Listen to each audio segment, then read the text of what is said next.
भारतवर्ष की इस पावन भूमि पर 12 ऐसे दिव्य स्थान हैं जहां स्वयं भगवान शिव ज्योतिर्लिंग के रूप में विराजमान हुए। इनमें सबसे प्रथम है सोमनाथ ज्योतिर्लिंग।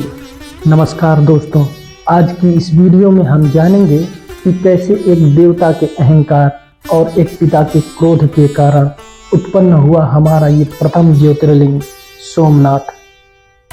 शिव पुराण की पौराणिक कथा के अनुसार प्रजापति दक्ष की 27 कन्याएं, जिन्हें हम 27 नक्षत्रों के रूप में जानते हैं, उनका विवाह प्रजापति दक्ष ने चंद्रदेव के साथ संपन्न कराया। चंद्रदेव अपनी सभी पत्नियों में से रोहिणी को सबसे अधिक स्नेह करते थे और बाकी पत्नियों की उपेक्षा करते थे। जब अन्य पत्नियों ने अपनी व्यथा पिता दक्ष को सुनाई तो प्रजापति दक्ष ने चंद्रदेव को बहुत समझाया, लेकिन चंद्रदेव के व्यवहार में कोई बदलाव नहीं आया। अंततः प्रजापति दक्ष ने क्रोधित होकर चंद्रदेव को क्षय रोग से ग्रसित हो जाने का श्राप दे दिया, जिसके प्रभाव से चंद्रमा का तेज धीरे धीरे कम होने लगा और वे क्षीण होने लगे। चंद्रमा के हालात देखकर देवता और ऋषि चिंतित होने लगे और वे ब्रह्मदेव के पास पहुँचे।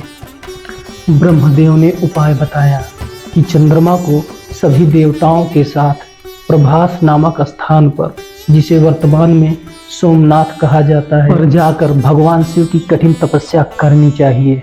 ब्रह्मदेव की आज्ञा मानकर चंद्रदेव अन्य देवताओं के साथ प्रभास क्षेत्र पर पहुंचे और वहां 6 महीने तक महामृत्युंजय मंत्र का जाप करते हुए कठिन तपस्या किया। उनकी इस कठिन भक्ति को देखकर भगवान शिव प्रकट हुए और चंद्रदेव को वरदान दिया कि एक पक्ष यानी कृष्ण पक्ष में तुम्हारी कलाएं क्षीण होंगी, लेकिन दूसरे पक्ष यानी शुक्ल पक्ष में वे निरंतर बढ़ती रहेंगी। इस तरह चंद्रमा को श्राप से मुक्ति मिली। चंद्रमा और अन्य देवताओं की प्रार्थना पर भगवान शिव उसी क्षेत्र में सोमेश्वर अर्थात सोमनाथ के नाम से हमेशा के लिए विराजमान हो गए।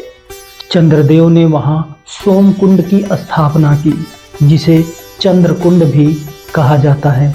हमारे शास्त्रों के अनुसार जो इस सोमकुंड में स्नान करता है वो सभी पापों से मुक्त हो जाता है और सभी असाध्य रोगों से छुटकारा पा जाता है।